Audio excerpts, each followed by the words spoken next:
इससे पहले ना किसी ने सुनी, ना किसी ने देखी इतनी सटीक भविष्यवाणी। चाल चक्र।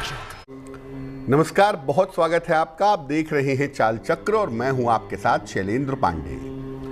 किसी भी कुंडली में एक तो दुर्योग होते हैं, निगेटिव योग होते हैं जो जीवन को आगे बढ़ने से रोकते हैं, और कुंडली में बहुत बार बहुत सारे शाप भी होते हैं। इन शापों का संबंध ज़्यादातर संतान के मामले से जुड़ा होता है, लेकिन इसके अलावा कुंडली के कुछ ऐसे शाप होते हैं जो जीवन को आगे नहीं बढ़ने देते, अज्ञात बाधाएं पैदा करते हैं और जिनका समाधान बड़ा कठिन होता है। किसी भी तरह का शाप हो, भगवान शिव की पूजा से आप उस शाप को दूर कर सकते हैं। चाल चक्र में आज क्या खास है, चलिए बताते हैं आपको।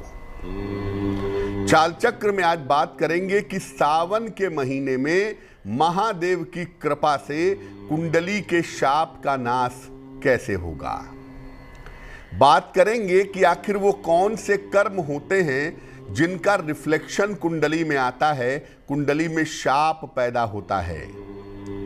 और ये भी बात करेंगे कि मंत्र का जप करने से, भगवान शिव की पूजा करने से आपके पापों का प्रायश्चित कैसे होगा और आपको शापों से छुटकारा कैसे मिल पाएगा। तो बात करेंगे कुंडली के शाप की और शाप को दूर करने के तरीकों की, लेकिन सबसे पहले एक नजर डाल लेते हैं आज के पंचांग पर। आज तिथि है श्रावण कृष्ण पक्ष की दशमी तिथि, दोपहर के 12:59 तक। नक्षत्र है रोहिणी नक्षत्र। इसके बाद मृगशिरा। चंद्रमा वृषभ राशि में संचरण कर रहे हैं। राहु काल का समय शाम को 3 बजे से तकरीबन 4:30 तक। उत्तर दिशा की तरफ आज यात्रा करने की मनाही है, लेकिन अगर यात्रा करना जरूरी है, मजबूरी है, तो जरा सा गुड़ खाकर और भगवान का स्मरण करके यात्रा करेंगे तो मुश्किल से बचे रहेंगे। इसके पहले कि हम चर्चा की शुरुआत करें, आपको बताते हैं वो टेलीफोन नंबर जिस पर फोन करके आप कार्यक्रम में हमारे साथ जुड़ सकते हैं। हमारा फोन नंबर है 0120-480-7333, 0120-4807-333। सबसे पहले जानते हैं कि आखिर ये शाप होता क्या है, और अगर हम शाप की बात कर रहे हैं तो आम जीवन में कैसे समझें कि शाप है। देखिए, कोई व्यक्ति अगर दुष्कर्म करता है, गलत काम करता है, अशुभ काम करता है, तो उसे एक अवधि तक इसका फल भोगना पड़ता है। आप कुछ भी करेंगे, ये प्रकृति क्रिया प्रतिक्रिया का नियम पैदा करती है। जिस तरह का एक्शन होगा उसके हिसाब से रिएक्शन भी झेलने पड़ेंगे, और कभी कभी जो आपके कर्मों का फल है वो इतना ज़्यादा कठोर होता है कि जन्म जन्मांतर तक आपका पीछा करता रहता है। जब किए गए दुष्कर्मों के फल के कारण और निवारण का पता ना हो तो ये शाप हो जाता है। किया आप नहीं है, ऐसा नहीं सोचिए कि आपकी कुंडली में जो शाप है वो किसी और की वजह से है। बिल्कुल नहीं, आपके खुद की वजह से है। आपने कुछ ऐसा काम किया है, या तो इस जन्म में या तो पूर्व जन्म में, जिसका रिफ्लेक्शन, जिसकी छाया आपकी कुंडली पर पड़ रही है, और चूंकि उसका कारण इस जन्म से एसोसिएट नहीं होता है, जुड़ता नहीं है, इसलिए उसे शाप कहा जाता है। दुनिया में तमाम तरह के शाप होते हैं जो अलग अलग कारणों से पैदा हो जाते हैं। एक बच्चा छोटा सा पैदा होता है, आपने सुना होगा कि बच्चे के हार्ट में छेद है, बच्चे का जन्म के समय ही ऑपरेशन हो गया। अब उस छोटे से बच्चे की क्या गलती है इस जन्म में? नहीं, वो पूर्व जन्म का जो रिफ्लेक्शन है वो इस जन्म में दिखाई दे रहा है। किसी व्यक्ति ने जीवन में कभी शराब नहीं पी है, लीवर सिरोसिस हो गया उसको, ये पूर्व जन्म के कर्मों का रिफ्लेक्शन है। रिफ्लेक्शन होता है, निसंदेह होता है। इसीलिए इसको शाप कहते हैं, क्योंकि कारण समझ में नहीं आता कि भाई मैंने ऐसा किया क्या है जिस वजह से ऐसा हो रहा है। वो रिफ्लेक्शन है आपके अपने कर्मों का ही। शास्त्र कहता है कि शाप कैसा भी हो और कोई भी हो, सिवाय शिव के उसका निवारण कोई नहीं कर सकता। एक कथा सुनी होगी कि चंद्रदेव को दक्ष प्रजापति ने शाप दिया था 6 रोग होने का, और चंद्रमा पूरी दुनिया में घूम लिए लेकिन कोई उनको शाप से मुक्त करने को तैयार नहीं हुआ। अंत में उन्होंने सोमनाथ में ज्योतिर्लिंग की स्थापना करके शिव की पूजा की, तब जाके भगवान शिव ने उनको शाप से मुक्त कर दिया। इसलिए किसी भी तरह का शाप हो, कितना भी कठिन हो, कितना भी गंभीर हो, उस शाप से अगर आप छुटकारा पाना चाहते हैं तो भगवान शिव ही आपको उस अज्ञात बाधा से, उस शाप से मुक्ति दिला सकते हैं। कैसे जानेंगे, उसके लक्षण क्या हैं, सिम्टम्स क्या हैं कि आपके जीवन में शाप है? इसके लक्षण क्या हैं? देखिए, कुंडली में राहु की स्थिति अगर खराब हो तो शाप समझना चाहिए, क्योंकि राहु का मतलब होता है छाया। राहु भी रिफ्लेक्शन है, राहु डायरेक्ट प्लेनेट नहीं है, राहु प्लेनेट्स की छाया है, रिफ्लेक्शन है। इसीलिए राहु केतु को ज्योतिष का रहस्य कहा जाता है। तो राहु अगर कुंडली में निगेटिव होगा तो पूर्व जन्म का प्रभाव इस जन्म पर बड़ा गहरा पड़ेगा, बड़ा डीप पड़ेगा। कुंडली में सूर्य और शनि का संबंध हो तो भी शाप समझना चाहिए। इस वजह से आपका संबंध जीवन में ऐसे लोगों से जुड़ता है जो पूर्व जन्म में आपके शत्रु रहे होते हैं। कुंडली में शनि के साथ राहु का संबंध हो तो 2 व्याख्याएं की गई हैं। शनि राहु एक साथ हो तो मैजिक पैदा होता है, चमत्कार, काला जादू। और शनि राहु एक साथ हो तो आप पूर्व जन्म में आपने कुछ ऐसे अपनी शक्तियों का दुरुपयोग किया है जो इस जन्म में रिफ्लेक्ट करेगा, इस जन्म में दिखाई देगा।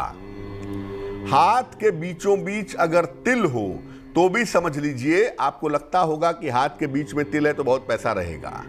ऐसा कुछ नहीं है। हाथ के बीचों बीच में अगर तिल होगा तो समझिए कि पूर्व जन्म के कर्मों की छाया इस जन्म पर बड़ी गहराई से और बहुत तेजी से आपके ऊपर असर डालेगी। ये तो शाप को समझ लिया।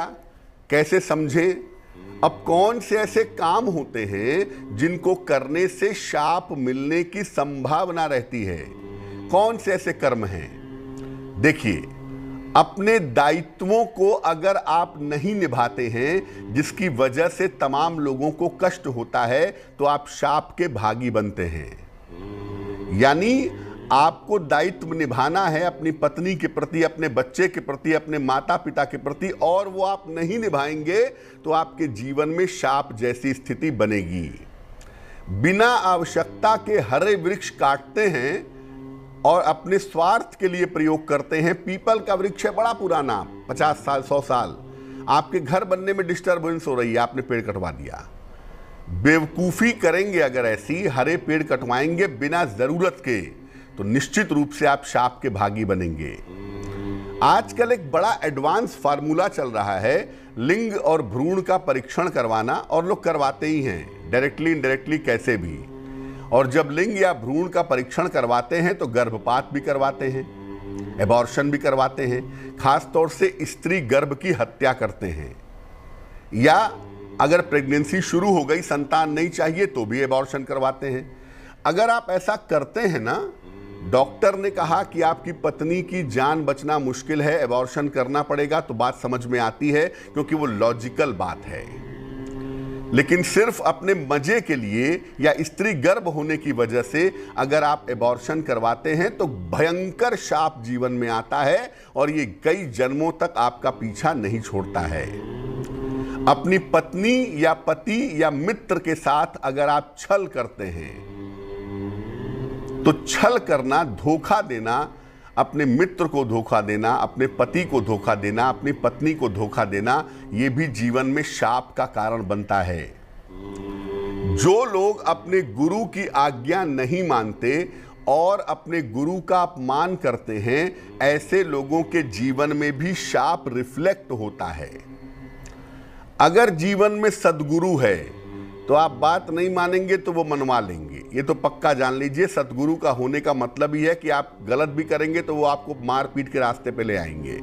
लेकिन अगर सद्गुरु नहीं है, क्योंकि हर आदमी को सद्गुरु की उपलब्धि नहीं होती है, आपके सामान्य गुरु भी हैं तो आपका कल्याण ही चाहेंगे।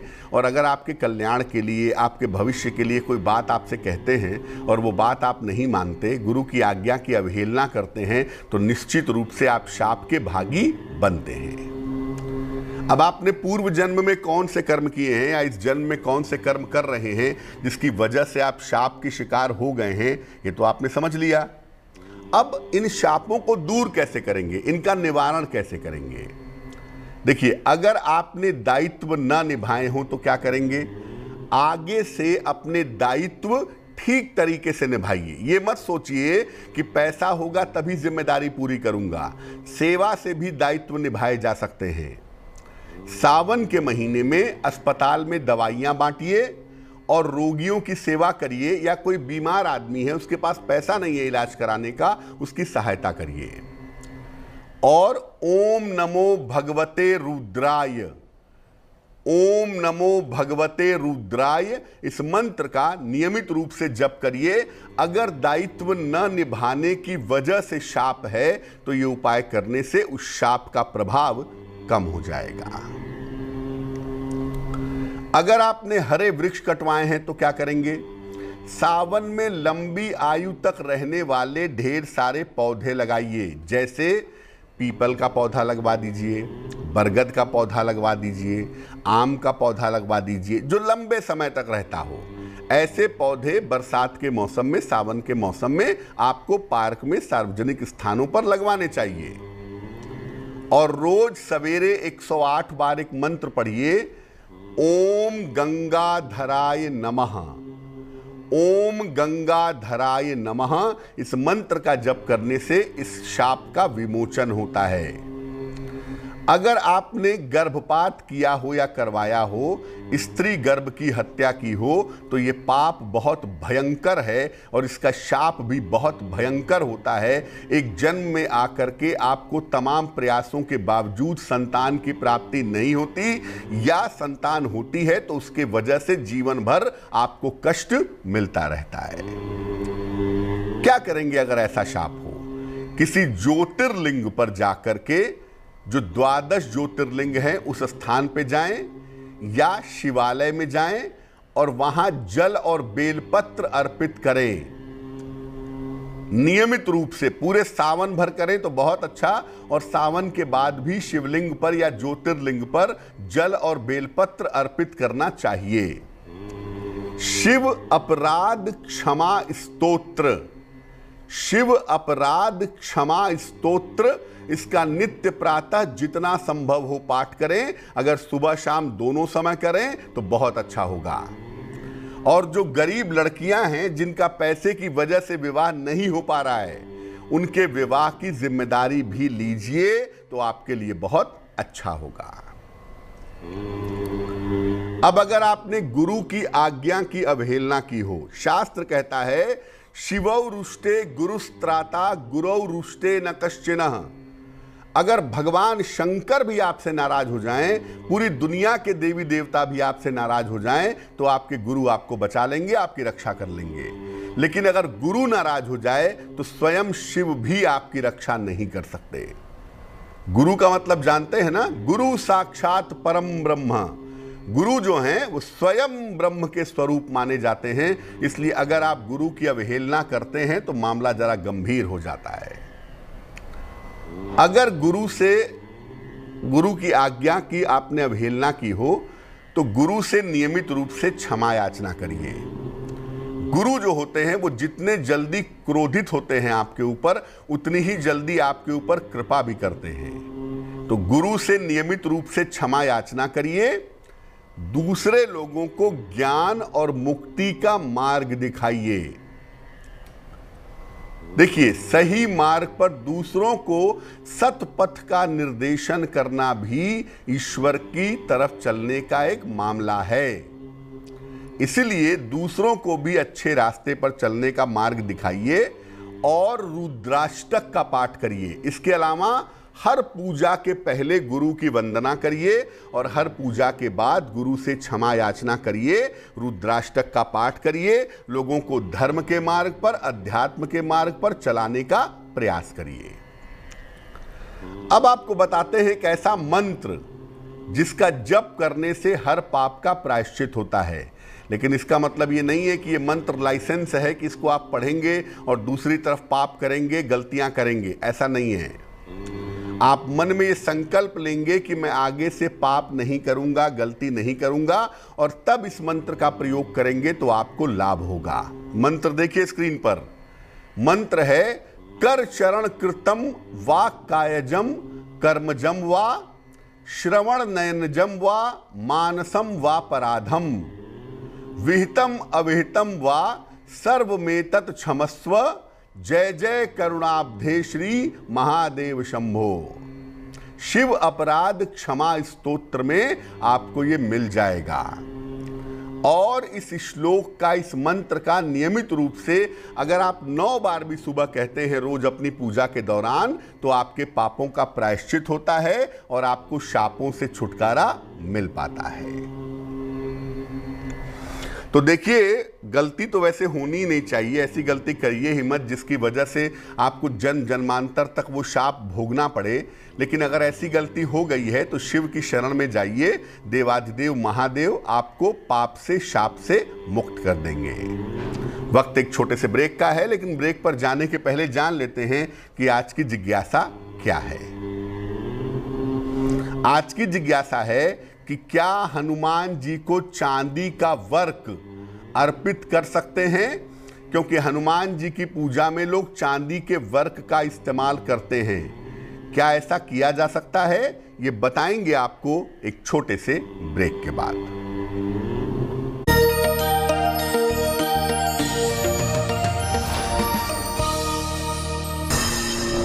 इससे पहले ना किसी ने सुनी, ना किसी ने देखी इतनी सटीक भविष्यवाणी। चाल चक्र। स्वागत है आपका ब्रेक के बाद। ब्रेक पर जाने के पहले हम आपको बता रहे थे कि सावन के महीने में शाप से मुक्ति कैसे पाई जाए। खुशी मिश्रा इस समय हमारे साथ जुड़ रही हैं, उनसे बात करते हैं। बताइए। हमारी वो जन्म वो है 26 सितंबर 2003। 26 सितंबर 2003। समय बताइए। 6:27 सुबह। कहाँ पे जन्म हुआ है? फतेहपुर में। पूछिए, क्या प्रश्न है खुशी? सर, ये पूछना चाहते हैं कि इनकी पढ़ाई उढ़ाई में मन भी नहीं लगता है, तबीयत भी खराब रहती है, हमेशा कुछ न कुछ समस्या बनी रहती है, और शिक्षा में दिक्कत है और स्वास्थ्य में दिक्कत है। हाँ। कुंडली आपकी बेटी की बनती है कन्या लग्न की, और आपकी बेटी की राशि भी बनती है कन्या।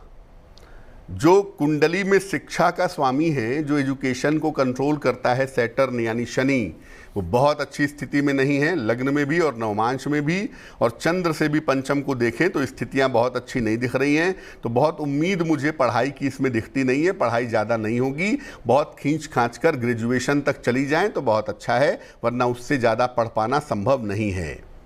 ये ज़रूर है कि इनका विवाह जल्दी हो जाएगा, अच्छे घर में होगा, वहाँ पर इनका वैवाहिक जीवन ठीक रहेगा, ज़िंदगी ठीक तरीके से चलेगी। लेकिन पढ़ाई की बहुत उम्मीद नहीं है और कोई ऐसा बड़ा कैरियर भी कुंडली में हमें दिखाई नहीं दे रहा है। इनके स्वास्थ्य को बेहतर करने के लिए और जीवन में सफलता प्राप्त करने के लिए इनको एक पन्ना बनवा करके आप पहना दें। 6 से 8 रत्ती का पन्ना चांदी की अंगूठी में, दाहिने हाथ की सबसे छोटी उंगली में, बुधवार की शाम को पन्ना पहनाने से इनको लाभ होगा। वक्त एक और छोटे से ब्रेक का हो गया है और ब्रेक के बाद वापस आएंगे तो बात आपके राशियों की करेंगे, आपके प्रश्न का उत्तर देंगे और समाधान करेंगे आपकी जिज्ञासा का।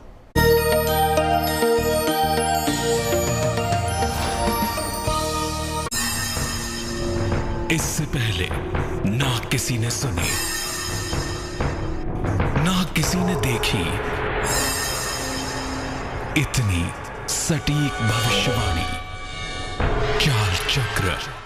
स्वागत है आपका ब्रेक के बाद। ब्रेक पर जाने के पहले हम आपके प्रश्नों के उत्तर दे रहे थे और आपको बता रहे थे कि अगर कुंडली में कोई शाप हो, कोई अज्ञात बाधा हो, तो उसे दूर कैसे किया जाए। बात अब आपके राशियों की करेंगे, आपके प्रश्नों के उत्तर भी देंगे, लेकिन उसके पहले स्वस्थ रहने के सरल उपाय निरोगी भव में। अगर आपको लिवर संबंधी समस्या है, लिवर में कोई दिक्कत है, तो रात में सोने के पहले हल्दी वाला दूध पीजिए।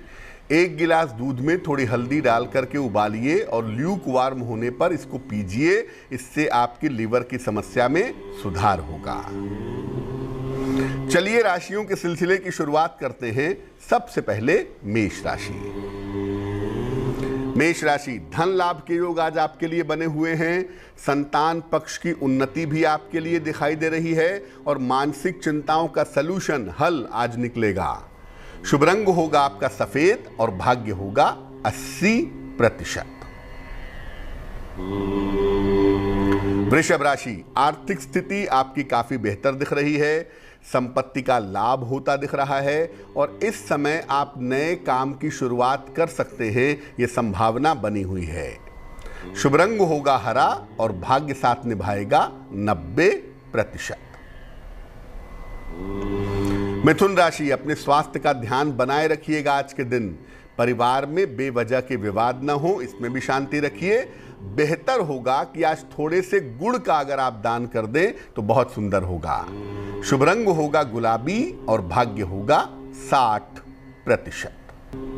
कर्क राशि, नौकरी में इस समय नए अवसर आपको मिलेंगे। कारोबार के मामले में आपको लाभ होगा। इस समय व्यर्थ के विवादों से बचाव करिएगा। शुभ रंग होगा आपका गुलाबी और भाग्य आपका साथ निभाएगा 70%। सिंह राशि, मानसिक रूप से बेहतरी दिखाई दे रही है। रुके हुए तमाम काम आपके पूरे होते दिख रहे हैं। इस समय अगर आप कोशिश करें तो आपको प्रॉपर्टी का, संपत्ति का फायदा हो सकता है। शुभ रंग होगा फिरोजी और भाग्य साथ निभाएगा 80%। कन्या राशि, छोटी यात्रा के योग बने हुए हैं। करियर में आपको लाभ होगा। धन लाभ के योग भी दिख रहे हैं। शुभ रंग होगा नारंगी और भाग्य होगा 75%। तुला राशि, अपने स्वास्थ्य का बहुत ध्यान रखें। किसी भी तरह का वहम मत पालिए। भगवान शिव को जल अर्पित कीजिएगा आज। शुभ रंग होगा सफेद और भाग्य साथ निभाएगा 60%। वृश्चिक राशि, जो जिम्मेदारियां आपको मिली हुई हैं उन्हें ठीक से निभाना इस समय आपके लिए आवश्यक है। अनावश्यक तनाव मत पालिए। हाँ, आपके सितारे ये कह रहे हैं कि आपकी कुंडली की वजह से आपके जीवन साथी को लाभ होगा। शुभ रंग होगा आपका क्रीम और भाग्य होगा 70%। धनु राशि, इस समय आपके करियर में कुछ बदलाव होगा। परिवार में थोड़ी सी व्यस्तता दिख रही है। हालांकि धन की स्थिति में सुधार होता हुआ आपके लिए दिखाई दे रहा है। शुभ रंग होगा आपका भूरा और भाग्य साथ निभाएगा 65%। मकर राशि, बेवजह के मानसिक तनाव आपके समाप्त होंगे। धन की स्थिति आपकी कुल मिलाकर अच्छी रहेगी। करियर में परिवर्तन की स्थितियां आपके लिए दिख रही हैं। शुभ रंग होगा नारंगी और भाग्य होगा 75%। कुंभ राशि, स्वास्थ्य का ध्यान बनाए रखें। व्यर्थ की चिंताओं से बचाव करें। भगवान शिव को जल अर्पित करें।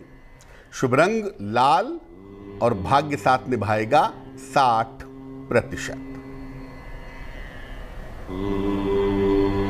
मीन राशि, नौकरी में बदलाव के योग बने हुए हैं। इस समय आपकी छोटी यात्रा हो सकती है। शिक्षा के मामलों में इस समय आपको सफलता मिलेगी। शुभ रंग होगा आपका समुद्री हरा, सी ग्रीन और भाग्य होगा 70%। इस बीच एक दर्शक जुड़ रहे हैं, अभिषेक जी हैं जमशेदपुर से, उनसे बात करते हैं। अभिषेक जी बताइए। पंडित जी नमस्कार। जी नमस्कार। मैं अपना बेटी के बारे में जानना चाहता हूँ। जन्म तारीख बेटी बताइए का नाम है उनकी। वैभवी। जन्म तारीख क्या है? जन्म तारीख है 25 मार्च 2007। समय बताइए। 12:02 रात को। कहाँ पे जन्म हुआ है? जमशेदपुर में। पूछिए क्या सवाल है बेटी के लिए। अच्छा, बेटी का कैरियर यानी कि किस दिशा में जाएगी, पढ़ाई करने से अच्छा होगा, और उसका स्वास्थ्य के बारे में जानना चाह रहे हैं। आपकी बिटिया की जो कुंडली हमारे पास बन पा रही है, ये कुंडली बन पा रही है धनु लग्न की, और राशि बन रही है वृषभ राशि। इस कुंडली के हिसाब से अगर ये मेडिकल के क्षेत्र में जाएं, डॉक्टर बनने का प्रयास करें, तो ये कुंडली इनको डॉक्टर बना सकती है। पहली संभावना मेडिकल की दिखाई दे रही है।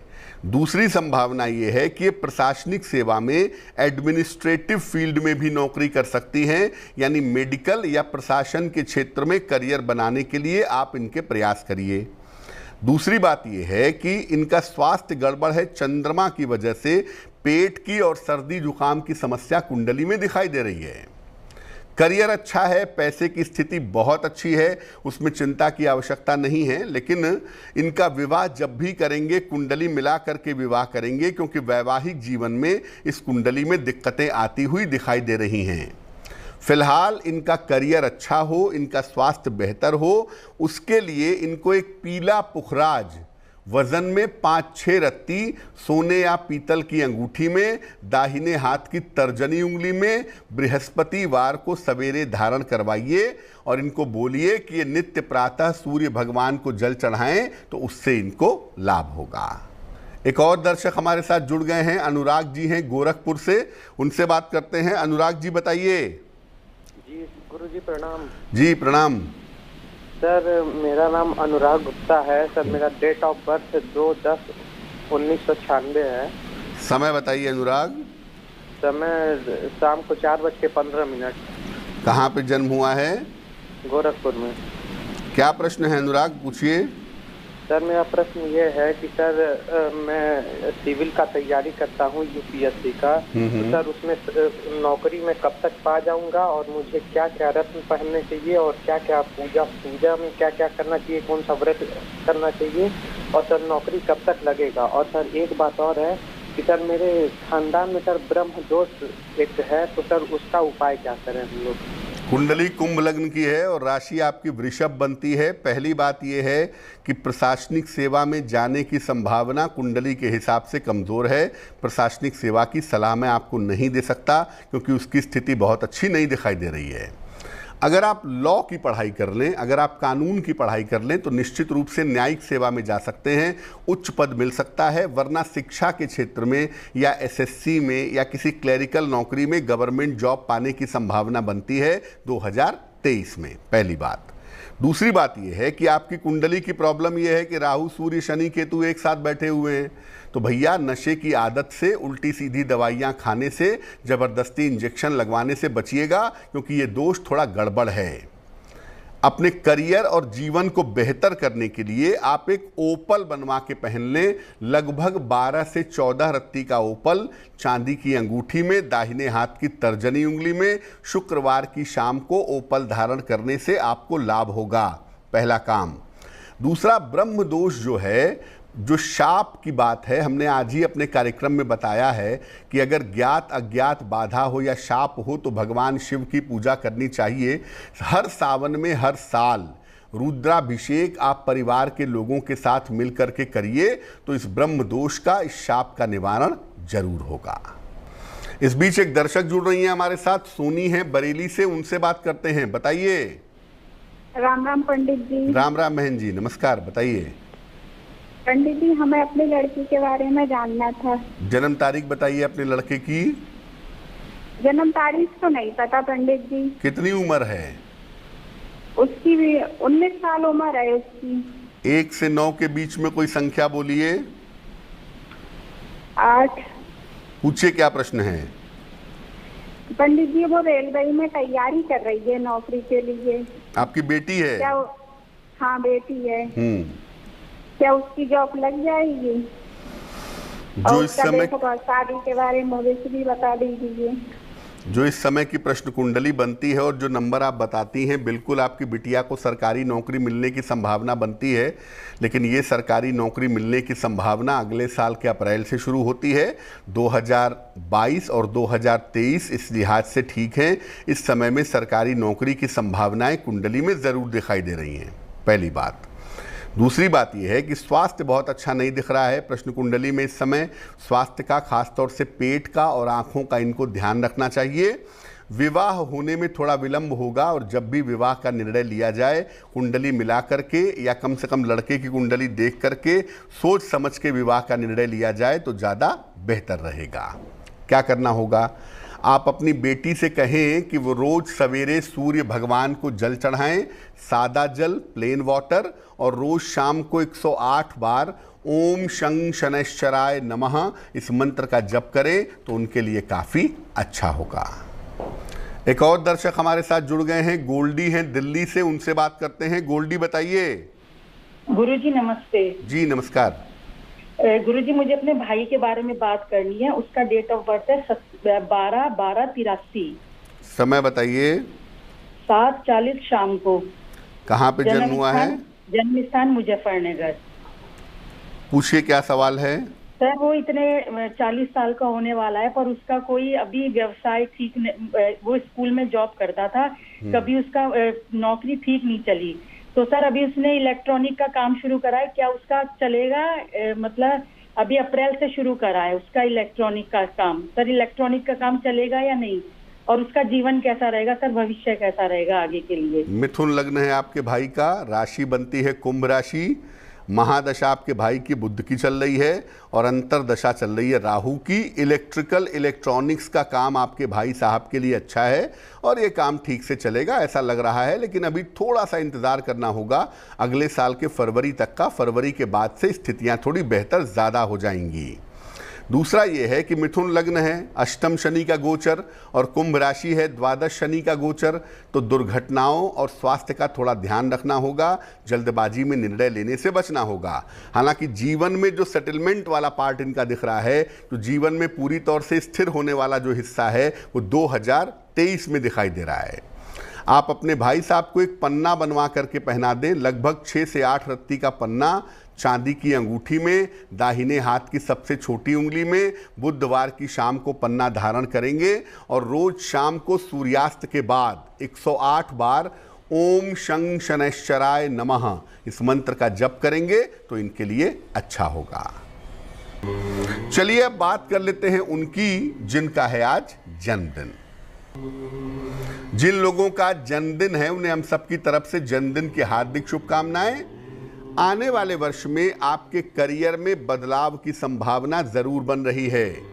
इस साल में अपने स्वास्थ्य पर ध्यान बनाए रखना होगा और इस साल बड़े निर्णयों में सावधानी रखनी होगी। लेकिन राहत की बात यह है कि पूरे साल में धन की स्थिति कुल मिलाकर आपकी ठीक रहेगी। क्या करेंगे? पूरे साल भर बृहस्पति के मंत्र का जप करें तो आपके लिए बहुत अच्छा रहेगा। चलिए अब जान लेते हैं आज की जिज्ञासा और इसका समाधान। आज की जिज्ञासा है कि क्या हनुमान जी को चांदी का वर्क अर्पित कर सकते हैं? देखिए, हनुमान जी के श्रृंगार में सिंदूर, चमेली का तेल और जनेऊ अर्पित किया जाता है। लोग ऊपर से चांदी का वर्क भी लगा देते हैं, लेकिन चांदी का वर्क अर्पित ना करें। चांदी का वर्क एक तामसिक चीज है। इसके स्थान पर तुलसी दल की माला अगर आप चढ़ा दें तो ज़्यादा अच्छा होगा, लेकिन हनुमान जी को चांदी का वर्क कभी भी समर्पित ना करें। चलिए अब जान लेते हैं शुभ पहर का महत्वपूर्ण समय क्या है। आज का शुभ पहर है शाम को 6 बजे से 7:30 तक। इस समय में भगवान शिव को लाल फूल, गुलाब या गुड़हल का अर्पित करें। आपके जीवन में जो अपयश की स्थितियां हैं वो निश्चित रूप से दूर होंगी, लेकिन करेंगे शुभ पहर में ही, और वो समय होगा शाम को 6 बजे से 7:30 के बीच में। तो आज के लिए चाल चक्र में बस इतना ही। स्वस्थ रहिए, प्रसन्न रहिए, अपना बहुत ध्यान रखिए। मुझे दीजिए इजाजत। देश और दुनिया की तमाम खबरों के लिए देखते रहिए तेज। नमस्कार।